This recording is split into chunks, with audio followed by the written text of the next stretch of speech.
If you feel like you've been waiting on a mental breakthrough or some form of connection to finally arrive in your life, then look no further than September 19th, where we're going to be having a very positive aspect called a Grand Air Trine happening in the stars. And in today's video, I want to tell you everything you need to know about this transit and how you can align to it to your benefit.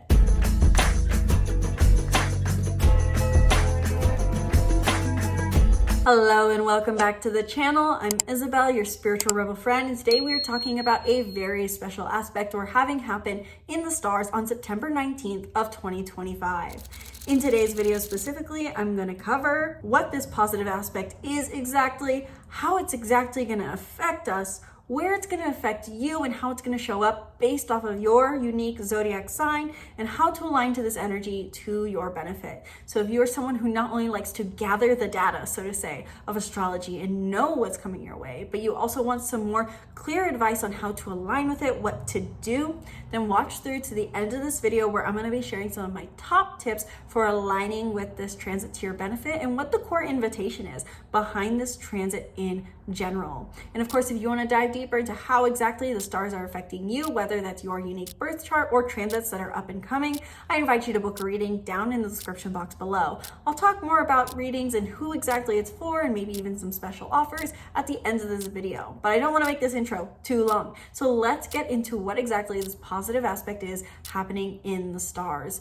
This aspect is called a Grand Air Trine, and it involves 3 different planets, 2 of which are major astrologically, so to say, are giants of the stars.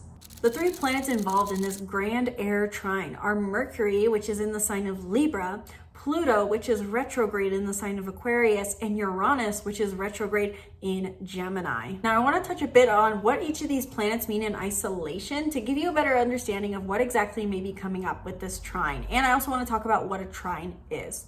So first, Mercury in Libra. Wherever Mercury transits, that is the style of communication we can benefit from utilizing. So with Mercury in Libra currently, we are being rewarded both in a physical way and just in a I can breathe and relax and communication is easier kind of way by focusing on more diplomacy, mediation, understanding, and connection in our conversations. Depending on what house Libra is in your chart is where you may be utilizing this connection-based, mediation-based communication style. But nonetheless, all of us are feeling like it's a bit easier to be a bit more diplomatic during this transit. Secondarily, Pluto is retrograde in the sign of Aquarius. Pluto is one of our, so to say, giants because it transits slower in astrology. Wherever Pluto transits is the traits and qualities we are transforming, where we're trying to break generational patterns and do big healing. And so with Pluto retrograde is a time for us to reflect on what have I done so far? Let me go back to my past. Let me go back to my roots. Let me see what exactly is happening here and assess what motive my actions are coming from. With this in Aquarius, we have been reflecting on our relationship with importance, community, and belonging, and assessing for ourselves, are these traits something I really need? How do I want this to show up in my life? Are there wounds regarding importance and belonging that I'm still holding? Where did this even come from in the first place? And with Uranus retrograde in Gemini, we are reflecting once again on the recent unexpected changes we've had to our mind and asking ourselves, is there any more I can derive from this? So retrograde always brings a reflection to the energies that are already present with each planet. So with Uranus and Gemini, we are changing our way of thinking. We're changing our perspective. We're seeing that the all is the mind, or the all is mind. The universe is mental, as the Kybalion likes to say. Or that when you change the way you look at things, the things you look at change, by Wayne Dyer. Those are really 2, so to say, quotes that I love to use to refer to what is going on with Uranus and Gemini. Nonetheless, the commonality that I want you to understand, because it's a lot of data between these 3 signs and 3 planets, is that this has to do with our relationship to our mind so heavily. The reason I say that is because air energy, which is what this is a Grand Air Trine. That means all 3 air signs are activated to form trines to one another. So you're getting multiple, so to say, triangles overlaid, and they're all connecting harmoniously. Air sign has to do with the mind, and our social networks as well. Additionally, Mercury is the planet of the mind, and Uranus, which is involved, is said to be the higher octave of Mercury. So this is a very mental transit that can bring mental revelations, mental insights, mental expansions, and mental growth. And so I kind of already touched on what a trine is exactly, but just to recap, a trine is a harmonious aspect that happens when we have two planets at the same roughly degree of the same element. So in this example, Aquarius, Pisces, Aquarius, Libra, and Gemini are all air signs, and they're all roughly at the same degrees, these three planets. And so that is what a trine is. A trine happens between just two planets when those are activated. And a trine is said to be lucky. Because this is the same element, it's like these are best friends. They get each other. They're on the same wavelength and they're lifting each other up. So it's like we create a spark with that energy, so to say. Or in this case, because it's air, a strong breeze that blows things away and blows things up, so to say, expands them. And so with this being a Grand Air Trine, all three air signs are working together. A spiritual aspect I want to touch on with this transit as well, and we are going to get into practical advice, don't worry, is that I love talking about how when we have any sort of grand trine, that not only is this activating just three air signs, but these three air signs in all signs, they represent phases of evolution within that element. What do I mean by that? Gemini is the first air sign we interact with, and it's said to kind of represent this more toddler approach to the mind. This is why Gemini is all about curiosity and following the butterflies and looking in the garden. They're very light and they're very simple, and their scope is somewhat small. That's why Geminis are known for gossip, because they focus on the more small networks. But then we get to Libra, which is the second evolution, and this is where we can imagine our mind is maturing, where we say, okay, I've learned how to use my mind for curiosity and to understand the basics of reality. Now I want to understand others. So it's understanding reality first and understanding others. And Libra is where we focus on connecting with others, seeing other people, putting ourselves in their shoes. And Aquarius is the last air sign. This is supposed to represent the highest mind, hence why it's at least modernly ruled by Uranus. Now it is traditionally ruled by Saturn, which is also something you can take into account. But for the sake of this example, because it's the final air sign, it represents the highest mind. It's not to say that Aquarius is smarter. It means it expands that scope even further. It says, how can I understand the world? How can I understand the collective? How can I understand purpose? So it's like I think of it like a telescope. These three air signs, or is that what I'm thinking of? Like binoculars even, whereas you can zoom it in and it's slowly zooming out to see things broader and further away. And so when we have a Grand Air Trine, this is a harmonization of the three levels of our mind. And again, not only is air energy about our mental energy in our mind, it's also about our social connections. So this is a harmonization between our three main social spheres, which Gemini talks about is daily network, Libra says is connection with others, and Aquarius is connection to a collective. So it's our big social group of I'm connected to the world, then Libra is I'm connected to another, and Gemini is I'm connected to my immediate environment. So it's our network, collective, and social one-on-one connections. So with this Grand Air Trine present, you can definitely expect there to be a feeling of harmonization of your three levels of your mind, feeling this sense of mental clarity and potentially even social belonging, especially because Pluto is involved in this trine. Pluto brings healing to our wounds regarding finding a place of belonging, regarding being important, regarding being individualized. And so we can find a great sense of healing with this Grand Air Trine, especially because, or additionally, better said, with Mercury involved, this can be an opportunity for us to communicate. I would recommend that you look at what house Mercury in Libra is specifically and ask yourself, how can I focus on one-on-one conversations in this realm of life? Let's say you're an Aries sun, moon, or rising watching this video, and I'm going to touch on your sign's horoscope in a second, actually. So I'll just cover this then, but let's just say, in this case, you're an Aries sun, moon, or rising. How can I connect with my friends? How can I connect with my partnerships? How can I connect with my romantic partner? Whereas if you are maybe, let's say, what is that? A Capricorn Sun, moon, or rising. I'm saying this with hesitancy because I don't know if I did my calculations correctly. I think I'm one off. Let's say you're a Sagittarius, sun, moon, or rising. That's right. Let's say this is your 11th house, simply being. How can I prioritize one-on-one communication in my friend groups with one of the people in my friend groups? And if it was in your 10th house, if you're a Capricorn, sun, moon, or rising, how can I connect with people in my career one-on-one? So that's the general consensus. Overall, this Grand Air Trine is a day on the 19th where we can expect mental insights, revelation, transformation, and healing that invites us to up-level our mind, shift our perspective so that we can have better neutrality towards our reality and feel greater connection to social belonging. So it's very positive for our social connections as well as our mental relationship, our mental energy as well. So let's get really quickly, I'm gonna do all signs horoscopes. I'm gonna divide this by element per usual as I do for any kind of transit like this. So I recommend you dominantly listen to your sun sign. If you're someone who gets overwhelmed by having all the data, just listen to your sun sign is what I'd recommend, because your sun sign is the energy that'll feel most aligned for those who are really, so to say, tied into their purpose. I will call it, just to put it briefly. And it's more of a macro scale.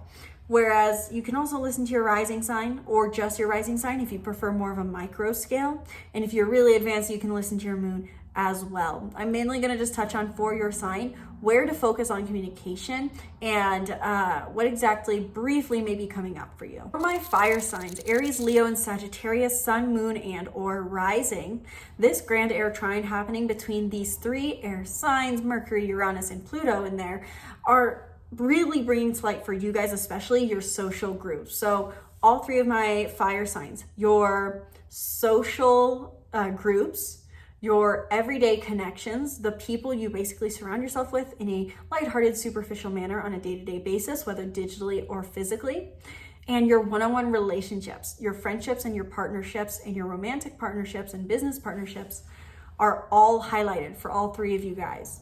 Specifically, pay attention to, let me see if I can do this right. Aries, focus on one-on-one conversations with your one-on-one friendships. Leo, focus on having more honest and connected conversations one-on-one with people in your daily network. Stereotype I would think of is connect with your barista, talk to your neighbor. And for my Sagittarius, sun, moon, and risings, focus on, I want to make sure I do this right. I mean, I only didn't cover one, so I really should know this, but I hesitate yet still. Focus on one-on-one connections, conversations in your friend groups. Who are the people you consider part of your community? Who are your social groups, your friend groups? Connect one-on-one with people in there. Overall, this is a very positive aspect for mental insights coming through your social groups and also social belonging in all forms of your social groups, being harmonized together to give yourself a sense that I belong in this world. For my earth signs, Taurus, Virgo, and Capricorn, sun, moon, and rising, this Grand Air Trine for you guys is all about your career, your finances, your security, your work, your profession. So this is really about your security and your career for all of you guys, all three of you, sun, moon, and risings, earth signs. And so this is about mental revelations and insights coming through your work, through your finances, through your career, through your job. So for my earth signs in general, I'd really recommend paying attention to the conversations you have within your job, within your career, and regarding finances. So specifically, if I can do this right for every sign without having to hit pause and play on my recording, for my Taurus, sun, moon, and risings, focusing on conversations one-on-one in your work environment and in your day-to-day life, the people who you interact with on a day-to-day basis, so to say, and who work in a job alongside you. For my Virgo, sun, moon, and risings, focusing on conversations regarding your finances and people who you talk to in regards to finances, I would say. I know it sounds weird, but I'm gonna go with it. And for my Capricorn, sun, moon, and risings, focusing on, why am I blanking on what house is this for you? Focusing on conversations in your career and regarding your profession. The people you talk to in your career, Talking more one-on-one settings could be very valuable. Overall, this brings you mental revelations, insights, and a sense of social belonging through your career and through your job. For my air signs, Gemini, Libra, and Aquarius, Sun, Moon, and Rising, you guys are in the spotlight having a great time with this Grand Air Trine, which can especially be relieving for my Gemini and Aquarians because we have two giants, so to say, retrograde in your sign. This can feel like release and revelation for you, especially in regards to how social belonging meets you at your personal values, your personal personality, and your personal passions. So what I mean by that is that for all three of you air signs, your passion, play, and romance, your personal beliefs, ideologies, and travels,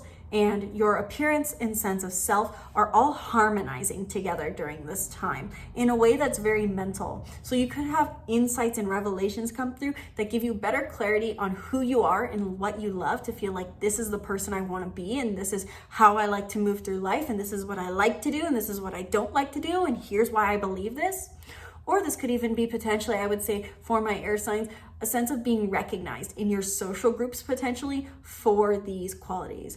Overall, for all of my air signs, I'd recommend really focusing on talking on the basis with others on your personal beliefs, about your sense of self, and about your passions. If I can break this down specifically by sign, my Gemini, Sun, Moon, and Risings, I would recommend that you guys focus most on conversing with people one-on-one about your passions, your creativity, your play, maybe even doing some form of new passion pursuit or creative hobby, or going to do something fun in a one-on-one setting. For my Libra, Sun, Moon, and Risings, talking one-on-one with others about who you are, not necessarily like, I'm just so amazing, but this is who I feel I am. This is what I've learned. You don't be afraid to use the phrase I am, I was, I'm becoming. And Aquarius, Sun, Moon, and Risings, sharing your personal beliefs in a one-on-one setting, sharing your ideologies, sharing the places maybe even that you want to travel. Overall, this is a very good time for you guys to feel the sense of, I am seen and recognized for who I am, and that person belongs. And finally, for my water signs, Cancer, Pisces, and Scorpio, Sun, Moon, and Rising, this Grand Air Trine on the 19th of September brings mental revelations and insights regarding the more vulnerable sides of your life. What I would guess is happening for my water signs is receiving a piece of information that gives you an emotionally healing breakthrough. The reason I say that is because for all three of my water signs, wrong sign. For all three of my water signs, this Grand Air Trine activates your fourth house of home, family, your life behind closed doors, your childhood, your intimate relationships, your vulnerable relationships, your shadow side and shadow work, and your inner work process, your unconscious mind, your unconscious fears. So given that this is air energy dealing with these houses, I would guess that there is an insight that is coming through, a revelation or a social connection that heals a deeper wound or fear you have in you, and that gives you a greater sense of, I feel at home. But there's probably, thinking specifically for my air signs, some sort of insight coming through in one of these areas of life. So for my, Cancer, Sun, Moon, and Risings, this, I would recommend you really pay attention to your conversations with people in your home, people you live with, and your family if you're in contact. For my Scorpio, Sun, Moon, and Risings, I really recommend that you focus on your conversations about unconscious psychology. If you're doing anything related to psychology, if you meditate, if you see a therapist, these kind of more deeper insights, something could be coming up here. And for my Pisces, Sun, Moon, and Rising, this energy, I recommend that you focus most on your conversations regarding what you expect from intimate relationships, as well as your conversations with those who you feel close to, your intimate connections. Conversations here can be deeply insightful for all three of you guys. So overall, I covered advice for your sign already in each sign segment. So to keep this video somewhat relatively short, I will not really touch on what advice I'd give to you. Overall, this is a time for mental revelations and insights. So paying attention to what conversations you're having, what insights and thoughts are coming up, and being open to being out in the world, socializing and asking questions can be very rewarding during this time. I would love to hear down in the comments below what your sign is and how you're currently feeling this energy, or what comes up for you after we have this event on the 19th. And of course, if you want to dive deeper into how exactly these transits are playing out for you, if you liked this interpretation but wish you'd had it further in advance and maybe even tailored to your unique birth chart, then I invite you to book a reading down in the description box below, where in 30 minutes or 1 hour, we can dive deep into your energetic imprint and how all the transits are affecting you. October is also right around the corner. As much as to many it feels far away when you're a content creator, October's right around the corner. And so for that reason, if you want to get even your October horoscope personalized based off of your unique birth chart, I invite you to book a reading now to get on the schedule so that you can get your October horoscope before the October 1st hits. So let me know your thoughts down in the comments below. Be sure to book a reading down in the description box below, and be sure to subscribe to the YouTube channel and stay tuned for more videos breaking down the stars and more. Thank you guys so much for watching this video. I sincerely hope you enjoyed. Once again, my name is Isabel, and from my heart to yours, namaste.